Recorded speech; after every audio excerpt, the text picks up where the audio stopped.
The Democrats are going to need to do this is a weird way of putting it, but Democrats need to do an autopsy to figure out why 74 million Americans voted against them.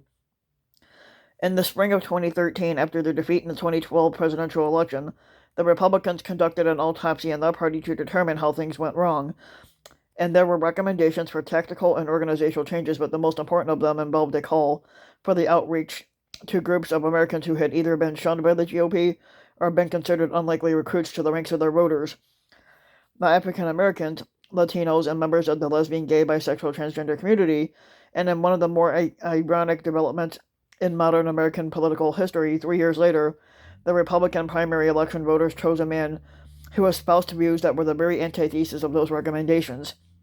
The paradoxical result of the inquest should not be read as proof of that such exercises are useless, but in truth there is no reason why such autopsies should be conducted only by the losers.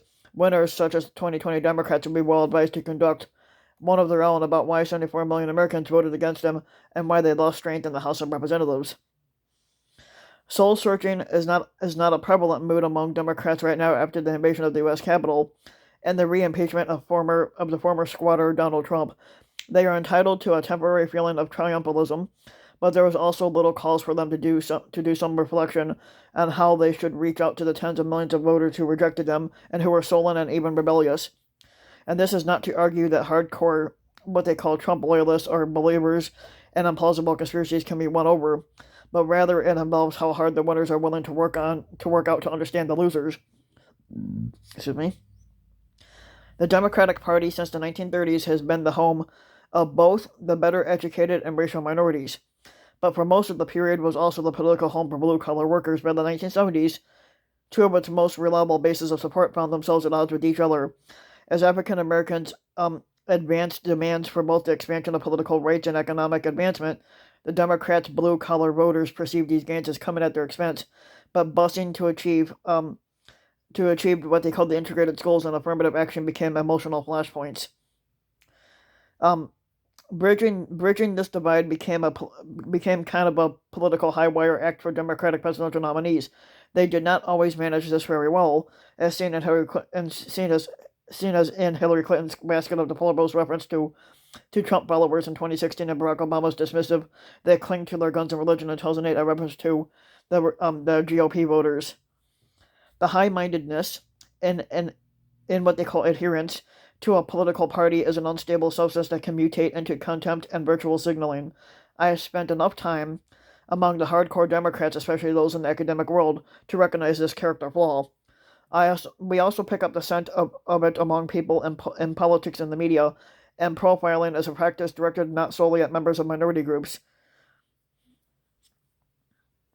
I don't know that it would have made much difference in the long run, but I think that the Democratic knee-jerk reaction of "he's not my president" to Trump's election foreclosed an examination of why he was the choice of so many Americans. He wasn't really the choice of anybody. They might have come to a conclusion that this election was just a case of gullibility on the part of a lot of voters, but a closer analyst might have also revealed some legitimate grievances overlooked or dismissed by the Democratic leaders. Autopsies are what they call post-mortem, but Joe Biden's victory might be a valuable occasion for at least a diagnostic self-examination on the part of Democrats.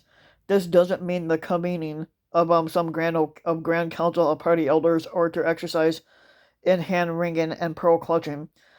President Biden comes to the task of opening lines of communication and dialogue with certain built-in advantages based on both his background and his style.